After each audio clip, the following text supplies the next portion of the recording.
आज मेरा जन्म सफल हुआ प्रभु। मेरा स्वप्न पूरा होने वाला है।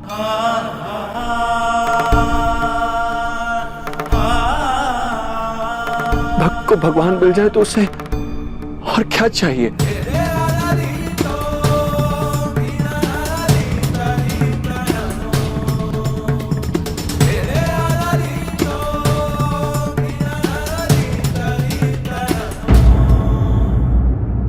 मैं तो सदैव अपने भक्तों के हृदय में ही वास करता हूं दशानन।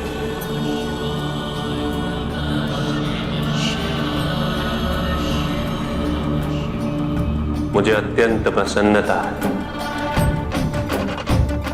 आज कैलाश में आने की तुम्हारी प्रबल इच्छा पूरी हुई। कर्पूर गौरम करुणावतारम संसार सारम भुजगेंद्रहारम। कर्पूर गौरम करुणावतारम संसार सारम भुजगेंद्रहारम। सदा वसंतम हृदयारविंदे सदा वसंतम हृदयारविंदे। भवं भवानी सहितं नमामि भवं भवानी सहितं नमामि।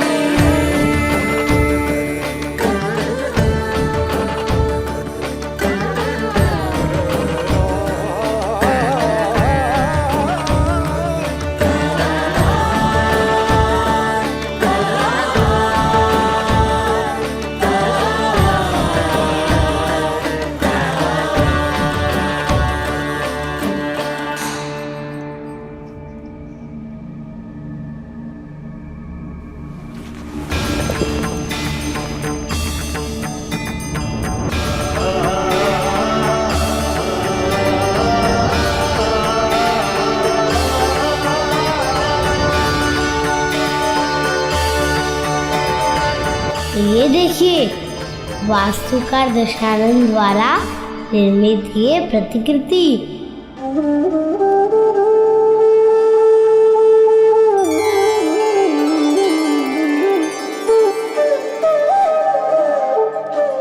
इसमें कैलाश योग्य आदर्श गृह के सभी गुण उपस्थित हैं।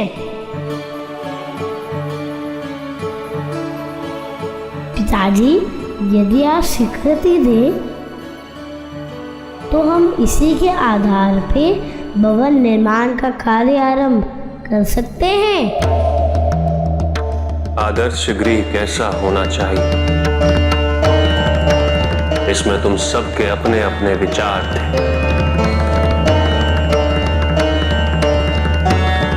इसलिए इस प्रतिकृति को स्वीकृति प्रदान करने का अधिकार तुम सबका ही होना चाहिए। अवश्य पिताजी, यह अत्यंत सुंदर है।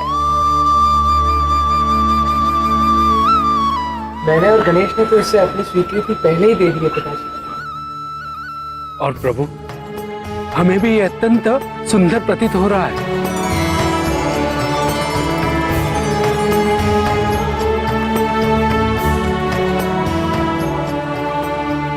दशानन, देखो दशानन, सबके मुख पर प्रसन्नता का भाव, और इसका कारण केवल तुम हो।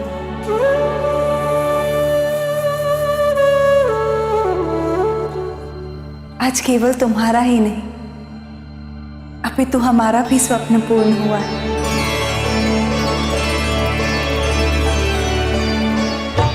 हम तुम्हारा धन्यवाद कैसे करें?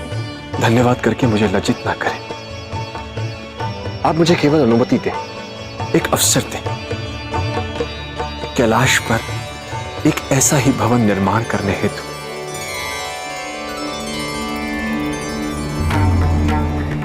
स्वामी, क्या आप दशानन को आज से ही इस कार्य को आरंभ करने की स्वीकृति नहीं दे सकते? जैसी तुम्हारी इच्छा पार्वती।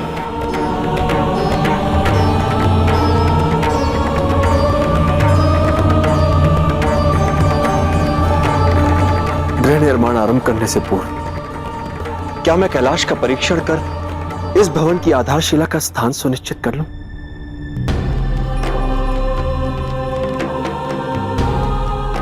क्योंकि फिर इसी स्थान पर मैं वास्तुशास्त्र के अनुसार वास्तु पूजन और दिशा पूजन कर सकता हूं। अवश्य दशानन, तुम नंदी के साथ जाओ। उससे अधिक कैलाश को ना तो कोई जानता है और ना ही कोई समझता है। और नंदी, तुम दशानन के साथ जाओ और उचित स्थान ढूंढने में उनकी पूर्ण रूप से सहायता करो। अवश्य माता। ये दास मुझे क्या सिखाएगा? माता पार्वती मेरे साथ उसे नहीं भेज सकती थी जो मेरे योग्य हो, जैसे गणेश या कार्तिकेय। आइए दशानन।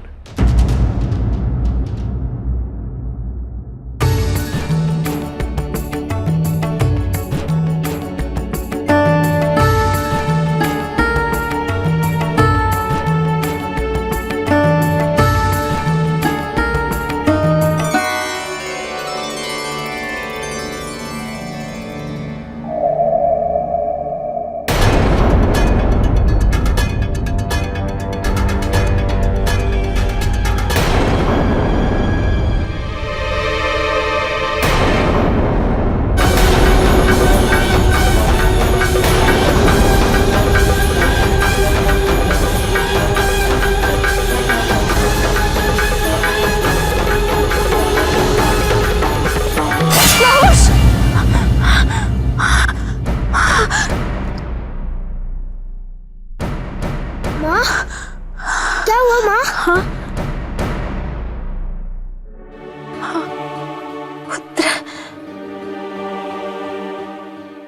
कुछ नहीं हुआ, कुछ भी नहीं। तुम सो जाओ।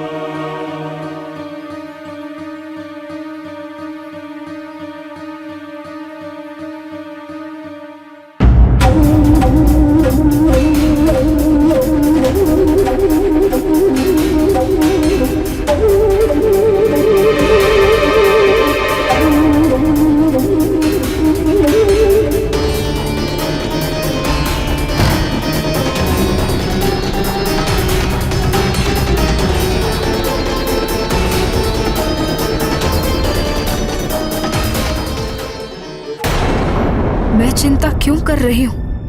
महादेव और देवी पार्वती ने तो स्वयं आश्वस्त किया है मुझे कि वो नहुष की रक्षा करेंगे। ये स्वप्न कहीं आने वाले संकट का संकेत हुआ तो? सत्य तो यही है कि हुंड जीवित है और उसे नहुष से भय है। वो प्रयत्न कर सकता है।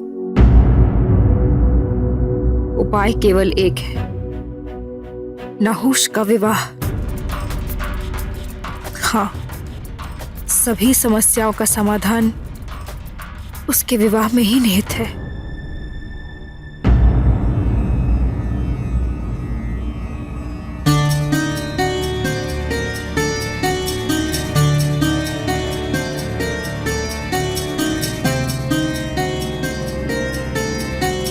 मेरे भवन निर्माण हेतु उत्तम है ये स्थल।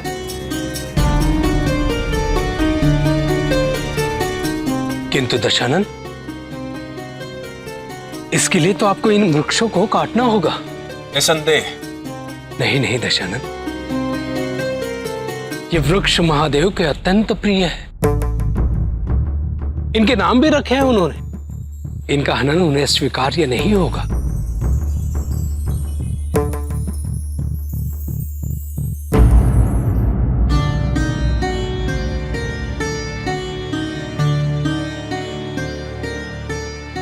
और ये स्थल महादेव का अत्यंत प्रिय स्थल है। यहां महादेव ध्यान हेतु आते हैं। ये शिलाएं भी यहां से नहीं हटेगी दशानन।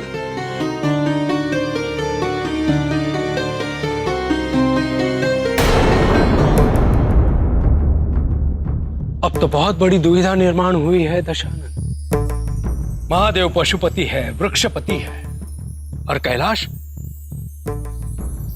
तो प्राकृतिक संपदाओं से परिपूर्ण है। आप जहां कहीं भी भवन का निर्माण करेंगे वहां प्रकृति की हानि होगी और ये महादेव को स्वीकार्य नहीं होगा।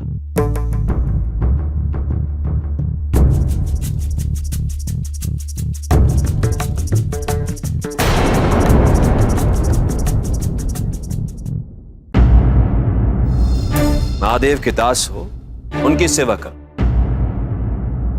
भवन निर्माण कहां होना है, कैसे होना है, इसकी चिंता महादेव के सबसे महान भक्त पर छोड़ दो। कैलाश पर मैं भवन का निर्माण तो करके रहूंगा।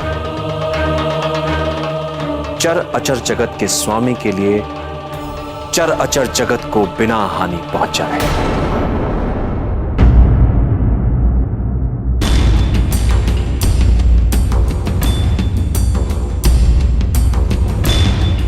हाँ, यहीं इसी स्थान पर मेरे भवन की आधारशिला रखी जाएगी।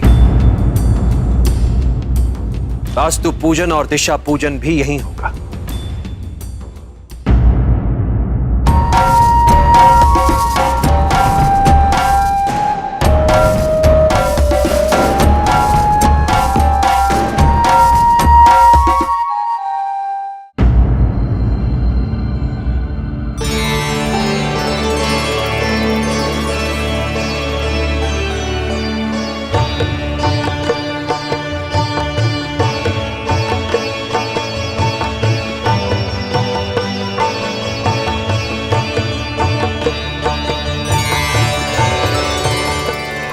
माता,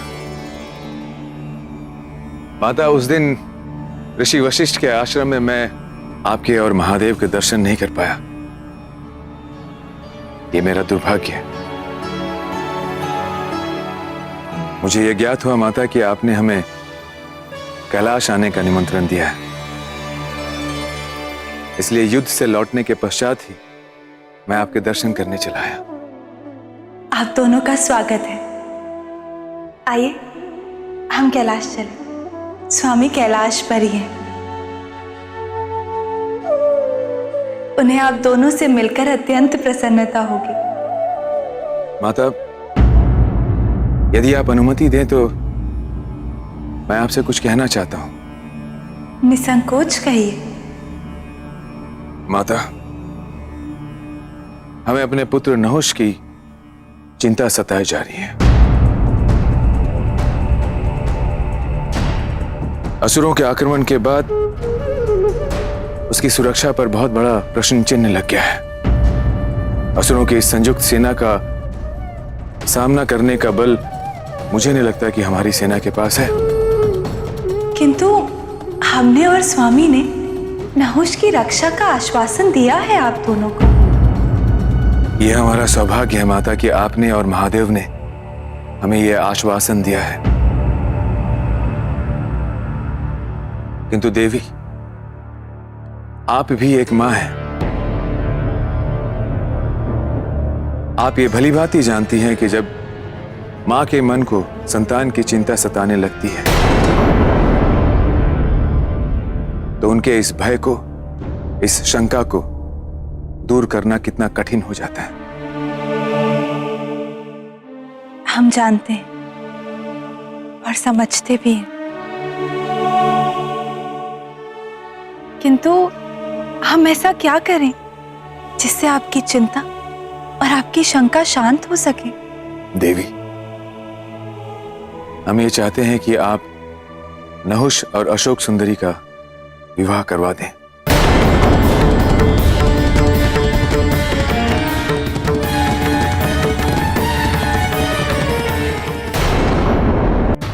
हुंड का भय है, वो पुनः कभी भी आक्रमण कर सकता है।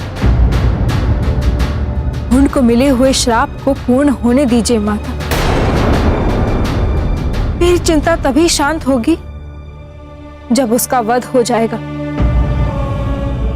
और ये तभी संभव है जब हमारा पुत्र नहुष आपकी पुत्री से विवाह कर लेगा। महाराज, महारानी, ये संभव नहीं है। नहुष अभी विवाह योग्य नहीं है।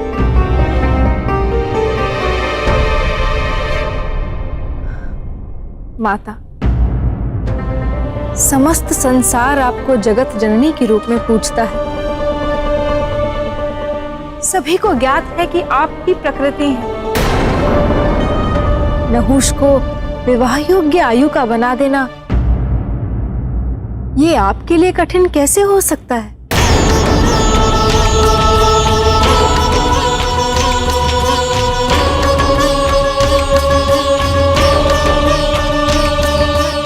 माता, हम आपके संबंधी होने से पहले आपके भक्त हैं, परम भक्त हैं, और अपने भक्त की गुहार आपको सुननी होगी माता। मुझे भय इस बात का भी है माता कि नहुष की चिंता में प्रतिदिन भस्म होते होते उसकी माता अपने प्राण न त्याग दे।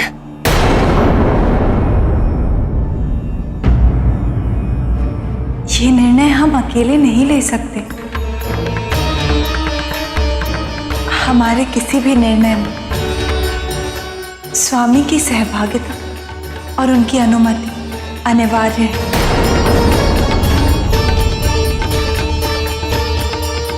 हम उनसे बात करेंगे और यदि उन्होंने स्वीकृति दे दी तो आप दोनों की इच्छा अवश्य पूर्ण होगी। हमें आपसे यही अपेक्षा थी माता। हम धन्य हुए, धन्य हुए।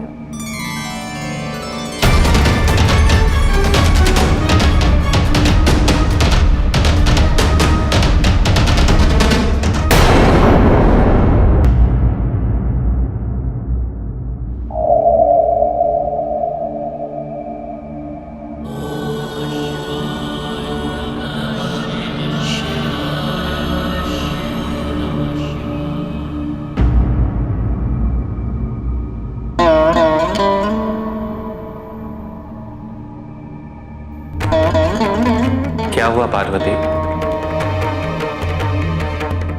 अब तो कैलाश पर गृह का निर्माण भी होने वाला है, फिर भी चिंतित? स्वामी, महाराज आयु और महारानी नहुष की सुरक्षा को लेकर अत्यंत चिंतित हैं और हमें भी नहुष की सुरक्षा को लेकर अब यही एकमात्र समाधान दिख रहा है। नहुष और अशोक सुंदरी का विवाह।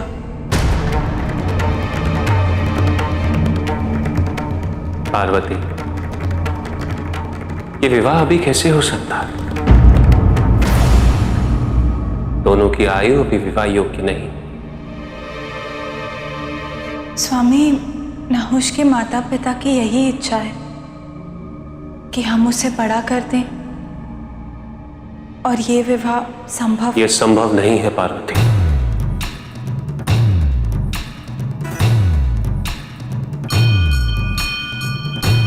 यह अप्राकृतिक है। हम प्रकृति हैं स्वामी। प्रकृति अपने ही विरुद्ध कोई कार्य कैसे कर सकती है? अपने ही नियम कैसे तोड़ सकती है? किंतु स्वामी, अब यही एक विकल्प शेष है। ना हम हुंड का वध कर सकते हैं और ना नहुष के माता पिता को ऐसे भयभीत देख सकते हैं। इसका परिणाम अनर्थकारी होगा, इसलिए मैं अपनी स्वीकृति नहीं दे सकता, कदापि नहीं।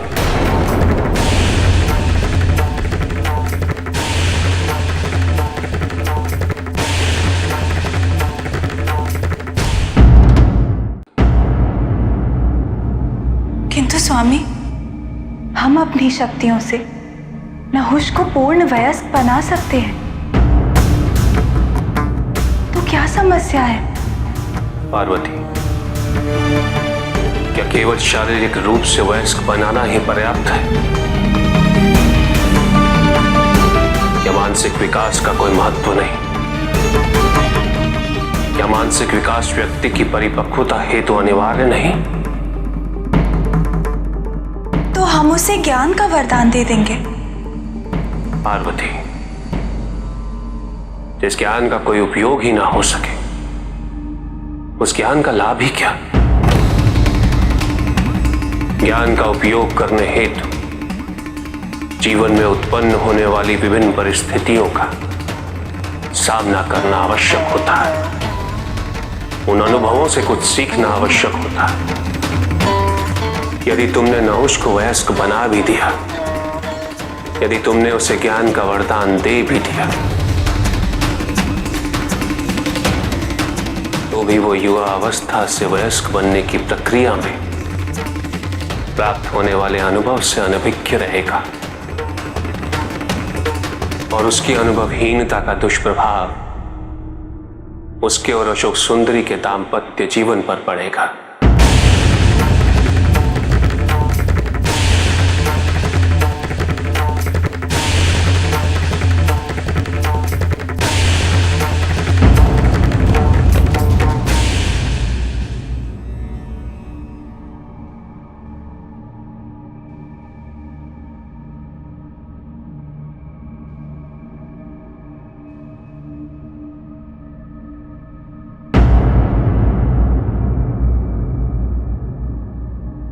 दशानन, ये आप क्या करने जा रहे हैं? कौन पूजा? वो तो मुझे भी ज्ञात है। फिर पूछ क्यों रहे हो? मेरे पूछने का तात्पर्य ये है कि इस पूजा की क्या आवश्यकता है? पूजा क्यों की जाती है तुम्हें यह भी ज्ञात नहीं है? पूजा का उद्देश्य सदैव पवित्रता और सुखद भविष्य होता है। किंतु ये कैलाश है दशानन, महादेव का धाम, जो स्वयं ही पवित्रता का स्रोत है। और कैलाश भविष्य की चिंताओं से मुक्त है। इसलिए इस पूजा की क्या आवश्यकता है? तुम्हें समझाना पड़ेगा कि वास्तु और कोण पूजा का महत्व क्या होता है। 10 दिशाएं होती हैं और सभी दिशाओं का अपना अपना महत्व होता है। पूर्व दिशा की पूजा वायु और वर्षा की कृपा के लिए की जाती है, भौतिक सुखों की कामना के लिए। पश्चिम दिशा की पूजा वर्तमान और भविष्य का संतुलन बनाए रखने के लिए की जाती है। उत्तर संपन्नता के लिए। दक्षिण अवगुणों से रक्षा के लिए तथा दमन और नियंत्रण जैसे गुणों में वृद्धि के लिए। दक्षिण पूर्वी दिशा की पूजा की जाती है असुरों से रक्षा के लिए। दक्षिण पश्चिम आक्रोश और विनाशकारी तत्वों को शांत रखने हेतु। पूर्वोत्तर मानसिक शुद्धि के लिए। आकाश और पाताल ग्रह की दिव्यता और गंभीरता बनाए रखने के लिए। इन सभी तत्वों को प्रसन्न करने के पश्चात ही गृह निर्माण से संबंधित सभी कार्य किए जा सकते हैं। क्या समझे? दशो दिशा के अधिपति तो स्वयं महादेव है, फिर उन्हीं के गृह निर्माण के पूजा हेतु दशो दिशाओं को प्रसन्न करना, इसकी कोई आवश्यकता नहीं है दशानन।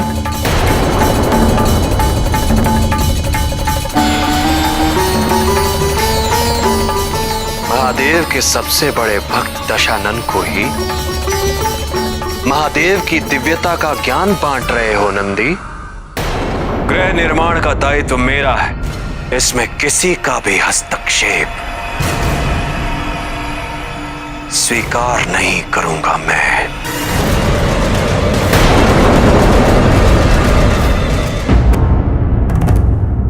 पार्वती, प्रत्येक कार्य का एक निश्चित समय होता है।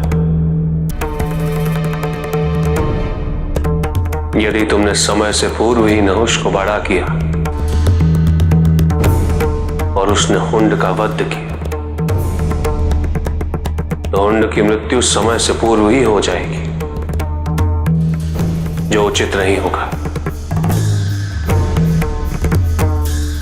क्योंकि प्रत्येक व्यक्ति को अपने निर्धारित समय तक जीवित रहने का अधिकार है।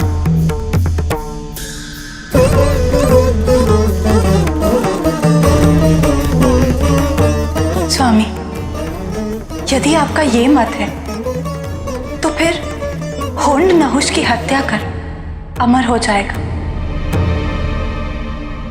और क्या किसी व्यक्ति को, विशेष रूप से ऐसे दुष्ट को, अमरत्व का अधिकार है? स्वामी, क्या ऐसे दुष्ट को संरक्षण प्रदान करना प्रकृति के विरुद्ध नहीं? और आप हमारे निर्णय की आलोचना कैसे कर सकते हैं? आपके द्वारा मार्कंडेय को दिया हुआ वरदान, क्या वो प्रकृति के विरुद्ध नहीं था? स्वामी, जिस निर्णय में अशोक सुंदरी और नहुष का उद्धार निहित है, उससे आपत्ति क्यों?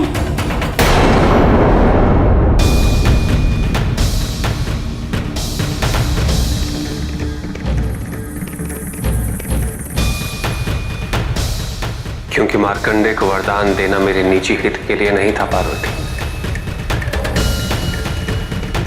इस समस्त संसार में मार्कंडेय का बृहत उद्देश्य था,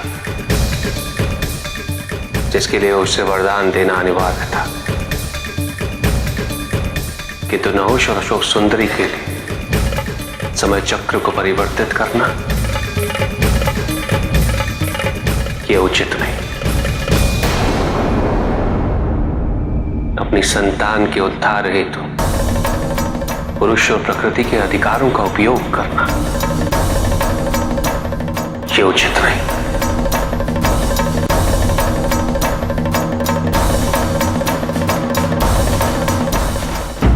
स्वामी, क्या हुंड के वध में संसार का उद्धार निहित नहीं है? क्या हुंड का जीवित रहना संसार के लिए चिंता का विषय नहीं है? स्वामी, संकट केवल अशोक सुंदरी और नहुष के लिए ही नहीं, संसार के लिए भी है। पार्वती, तुम नहुष की माता पिता की असुरक्षा से इतना प्रभावित क्यों हो रही हो?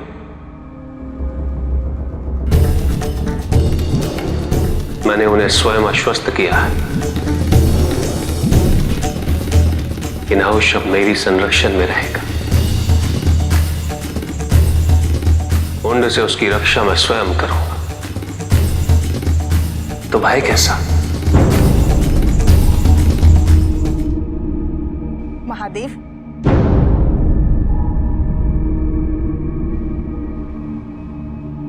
दशानन ने कहा है कि कौन पूजा हेतु शुभ मुहूर्त आरंभ हो चुका है।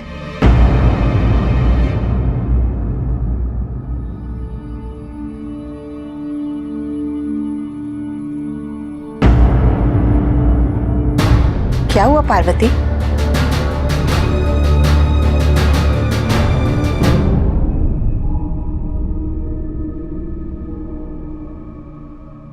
हम अभी आते हैं।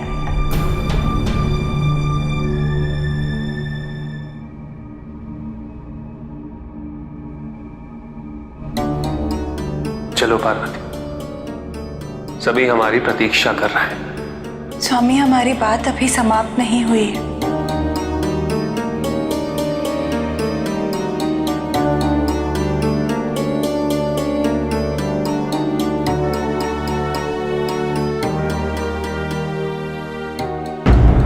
पार्वती, हम चाहें तो इस पर वर्षों तक चर्चा कर सकते हैं। तुम मुझे अनेकों तर्क दे सकती,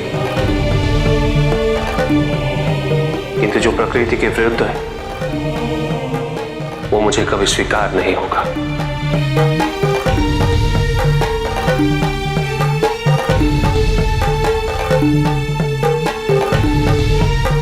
चलो पार्वती।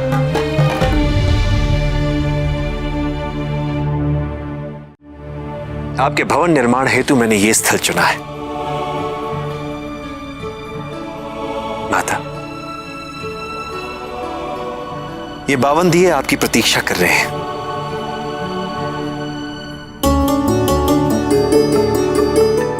प्रज्वलित करें और शुभ कार्य आरंभ करें।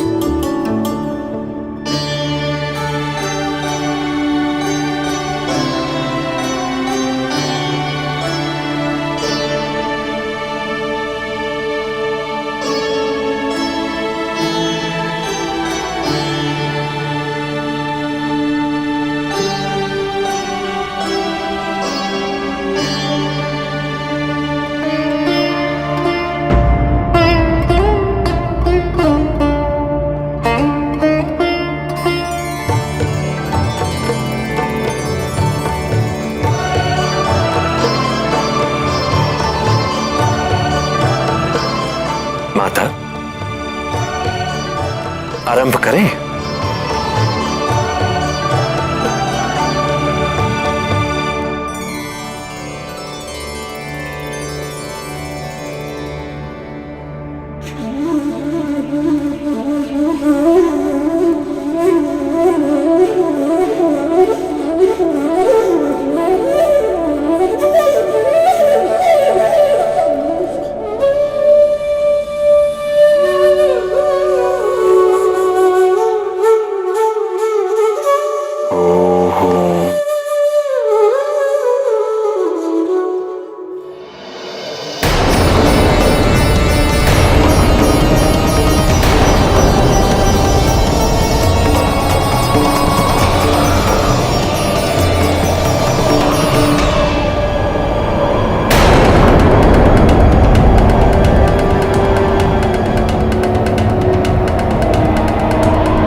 अरे सहसा ये पवन कैसे बहने लगी? ऐसे तो ये दिए बुझ जाएंगे।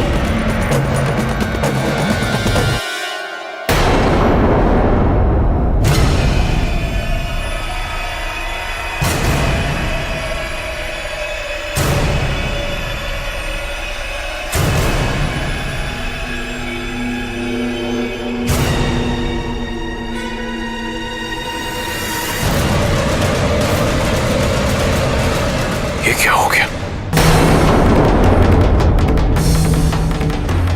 दिए बुझ गए और क्या, माँ फिर से इन्हें प्रज्वलित कर देंगी।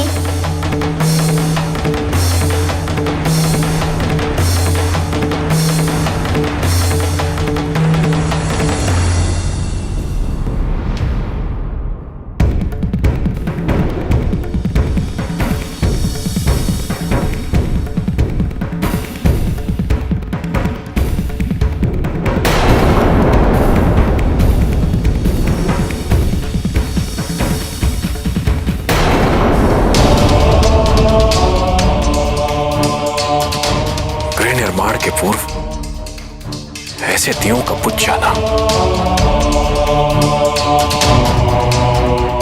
शुभ संकेत नहीं है।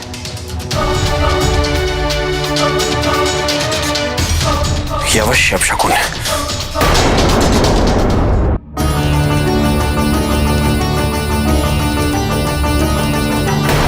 अब व्यर्थ में ही चिंतित हो रहे हैं दशानन। मैंने कहा था ना कि यह कैलाश है, यहां अपशकुन या अपवित्रता जैसा कुछ भी नहीं। और दशानन, यदि दिया जलता है तो उसका पवन से बुझना भी तो स्वाभाविक है।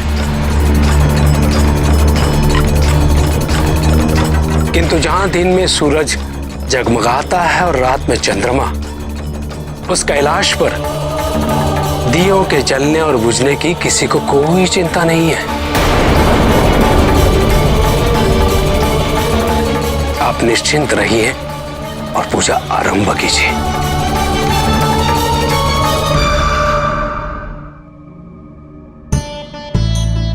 ये देखिए, सारे दिए जल गए।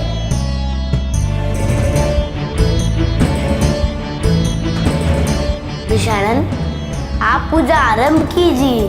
किंतु गणेश, किसी भी पूजा का आरंभ प्रथम पूज्य की स्तुति के बिना संभव कहां है?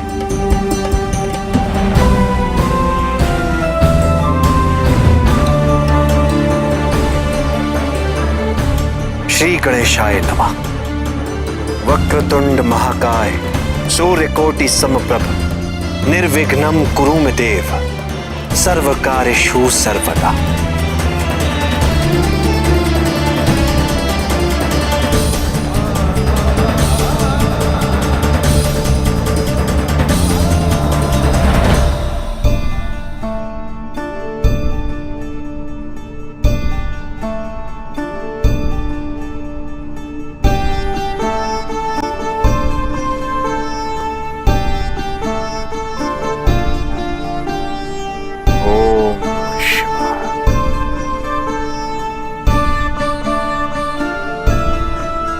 पूजा संपन्न हुई।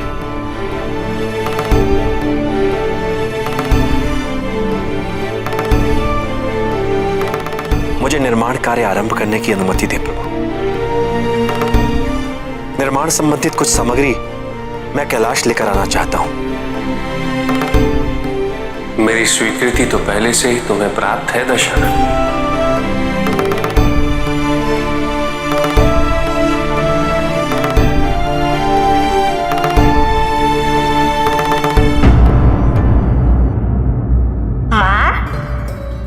पूजा के पश्चात तो प्रसाद बांटा जाता है ना?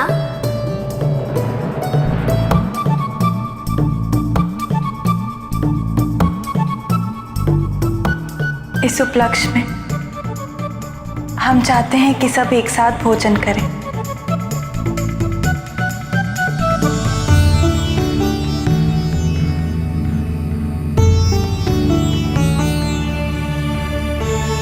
चलिए दीदी।